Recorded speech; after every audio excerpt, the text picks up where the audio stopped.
I'm Greg Kutsona, NSPR DJ for Greg's Jazz Living Room.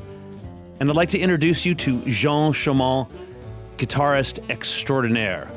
Now, that phrase fits perfectly because Jean is French, and also because he plays with what Downbeat magazine called uncommon delicacy.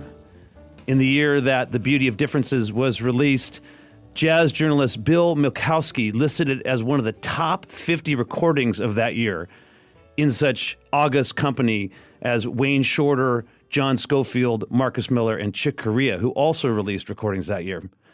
I could tell you much more about Jean and the way our lives connect, but I'd like you to hear from him right away. So Jean, welcome to the program. Hey, thanks, Greg. Thanks for having me. Oh, it's so good to have you part of the show and to let people know about your music, which is just one of my favorite finds of the past couple years. And I wanted to start just by having you tell us a little bit about your background, the way you got into music, and especially into jazz. So tell us about yourself. Yeah. Well, Greg, thanks so much for having me. It's really a pleasure to be here talking with you today. And to have got that support for the album, it's been really encouraging for me. I think like one of my first exposition to jazz was a neighbor gave us a record of George Benson, Breezing. Mm-hmm. Great album, yes. Oh yeah. And I think I was like, I don't know, 9 years old, and I had a record player in my room, and I got that record and I put it on there, and it was just magical. It became kind of my go-to record. It was always on, and it's interesting because like some years later I found back that album and I listened to it, and I was still seized by it, like the quality of the sound, and I mean George Benson is just he's just a legend. He's a legend. He's so lyrical on that album, and the ensemble work with the rest of the musicians is just incredible. Yeah, it's breathtaking, and so I picked up the guitar, I think around 14 years old, as I started to listen to blues and rock, and so there was always a guitar because my mom plays the guitar, and so I picked it up, and I liked it, and I was not taking lessons first, but then I asked for lessons, and this time my parents found a teacher who was doing like, you know, a lot of different genres, blues, rock, a little bit of jazz. I remember he taught me Autumn Leaves. I went in a class with Serge Merlot, who I think he just stopped teaching there, but he was the jazz teacher at that school for a very long time. Mm-hmm. And he's just an incredible human being. And so we were like in a little class of 5 students, and he would give us assignments and stuff. And he saw that I was like really, really studious and always ahead of the game. And he noticed it, and he felt like doing that class was kind of the pace was not appropriate to what I wanted to do. Mm-hmm. And he offered to give me private lessons. He gave us a dirt cheap deal, and I would go to his place. We would like have a lesson, let's say at 11 a.m., something like that. I would go to his place in Paris. At that time, I lived in the suburbs with my parents. So I would take the train, go there around 11, do a lesson that was supposed to be 1 hour, but it was often more like 2 hours. And then he would say, "Are you hungry?" And he would invite me to the restaurant below his place, and we would have lunch. And then he would say, "Oh, are you busy?" And after lunch, and then we would jam. Wow, that sounds great. Yeah, it was insane. And then after a few months, he said, he asked me if I would be available at a certain date to play a duo with him for something. I don't remember what was the first gig, but he gave me a few duo gigs like that, And I was 17 years old, and I would play a duo gig with my teacher, and I was, on the moon. Wow. It was really exciting and thrilling, and so that was my introduction to jazz. And so after, he kind of gave me the bug for it. Oh man, it sounds like that was an incredible mentoring relationship. And so you're recording The Beauty of Differences, as I mentioned earlier. It's just one of my favorite finds of the recent past. And I love the sound of your guitar. So I want to play something from Audrey's Code off that recording. Yeah, please, thanks.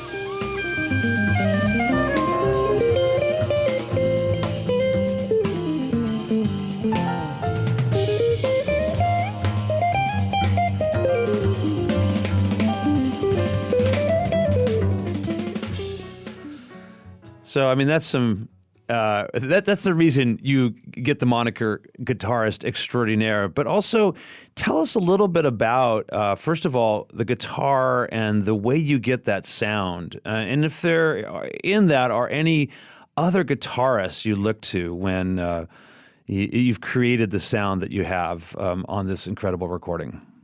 Oh, thanks. So I when I moved to the United States, I decided to get rid of most of my guitars in France because I was too afraid they would be damaged in the plane. And I got here and tried a lot of different guitars, a lot of very expensive ones, and I tried a very old Stratocaster from the 50s, and it was just, out of my reach. And then I have a good friend in France, Thomas Courbillon, who introduced me to Eastman guitars. And he was very, he had a lot of good things to say about them. And so I went in different stores and tried different Eastmans, and were more in my reach. And so I reached out to them, and they offered me an endorsement, and so I started to play on the guitar. And I have it's AR 503 CE. That's the model I have right now. Mm-hmm.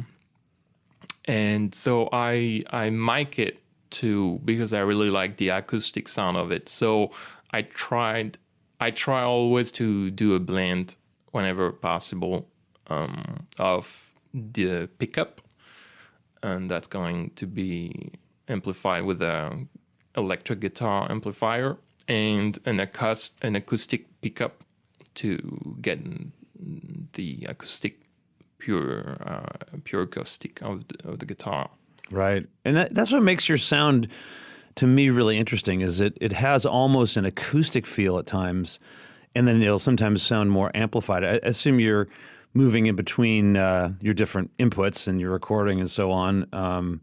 I wanted to. I mean, you have some incredible musicians on this recording, on The Beauty of Differences, your album.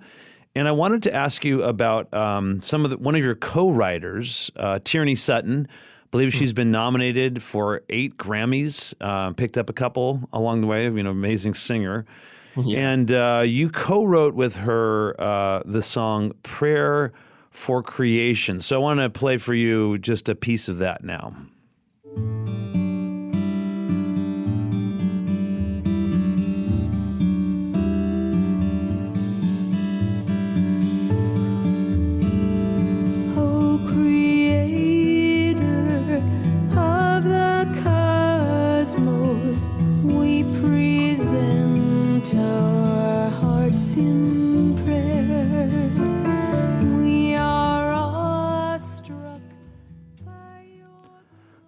So obviously you're working with an incredible vocalist who has her own tradition of spirituality that she draws from. Tell me what it was like to work with her and to write with her. Yeah.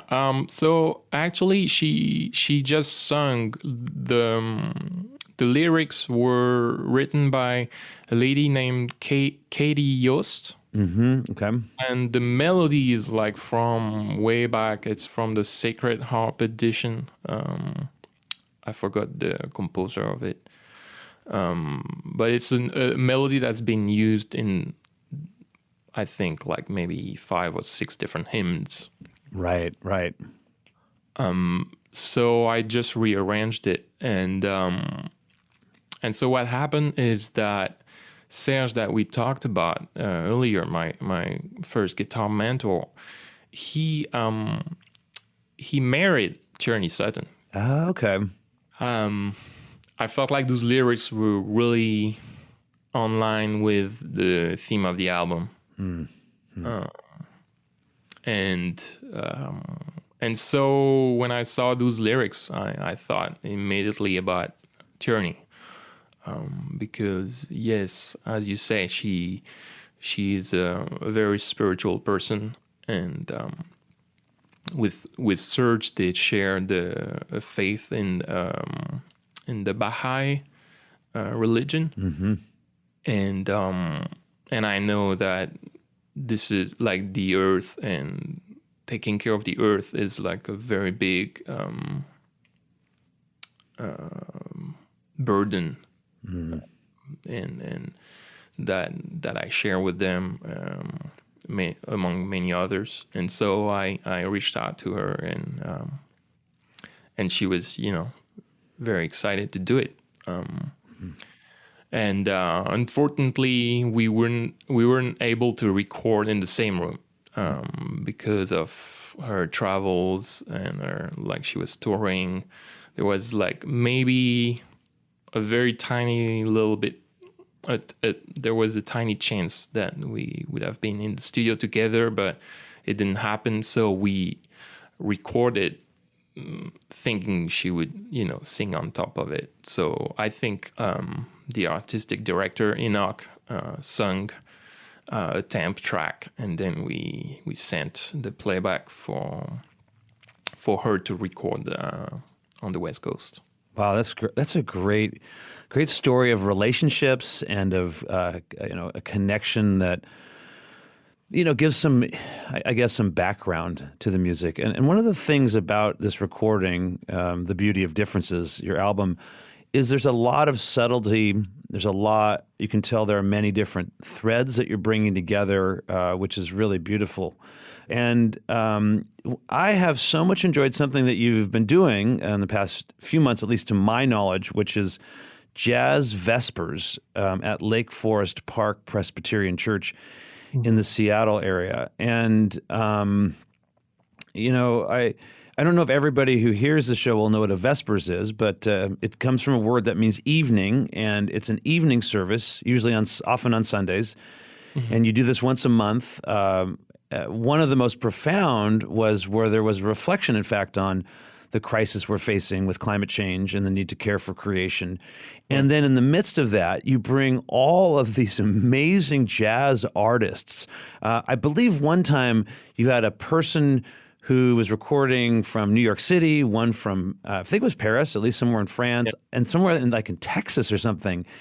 And it was, I can be very picky, by the way, about music and church, and most of it doesn't it doesn't connect with me. This is some of the best jazz I've ever heard. And I've gone to Montreux, I've gone to The Hague, I've gone to Monterey Jazz Festival, I've been to the clubs in New York City, just to say, in comparison with those standards, this is as good as that. So I've said a lot in that, but there's a question here: is maybe you could tell us a little bit about Jazz Vespers and what it communicates about your own spirituality. Yeah. So Jazz Vespers was kind of a foreign concept to me before moving to America. And then I met first Enoch Smith Jr., who's the artistic director on my album. Right. So he's a jazz pianist, singer, and worship leader. He's the music director of a little church in Allenton, New Jersey. And he does that, like Jazz Vespers. He does like a season, like 6 months a year, a monthly Jazz Vespers. It's kind of the same similar concept that we do at Lake Forest Park.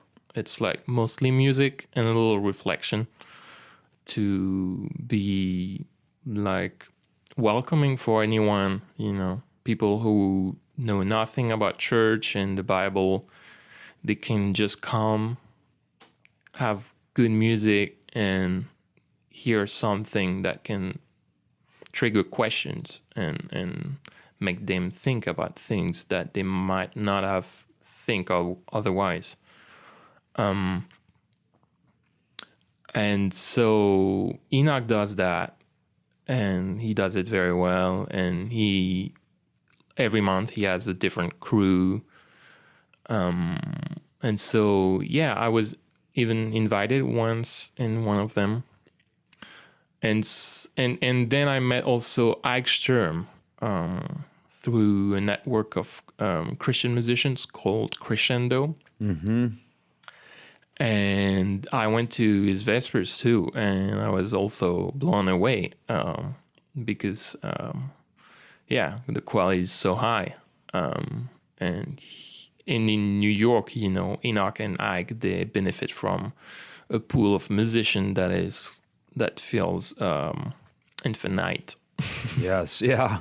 Well, and Ike is also on your recording as one of the musicians, right? Yes. So, yes. I mean, one of the things about jazz is because it doesn't have the kind of, shall we say, radio airplay of, say, pop music, people who do jazz, I think, find it to be a calling, even if they don't name a spiritual connection with that or a connection with God in that. There's a sense in which this is something you believe you are called to do. And I speak to this also as a person who's played jazz for a long time as a drummer, and the musicians I've gotten to know, that you do jazz because you love it, because you're drawn to it, not because you're going to become famous and make lots of money. Yeah. Sorry, go ahead, Jean, if you wanted to add some to that. No, yeah. I mean, the money part, yeah, for sure.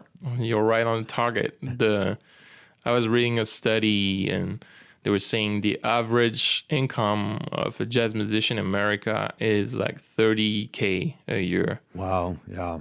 Which is, I think way below the poverty line. Yeah. Well, and I think I have time for perhaps just one more question for you, and it relates to jazz. It relates to where we are with jazz. Of course, in the pandemic, jazz was, because it's a performance art, as it were.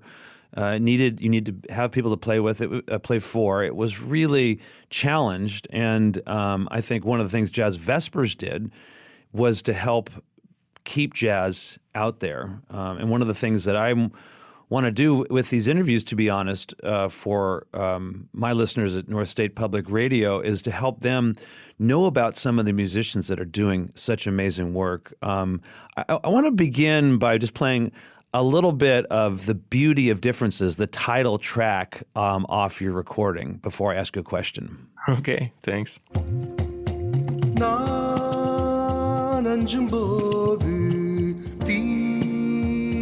தழலொன்று என் நெஞ்சில் படரும் அவ்வண்ணமந்த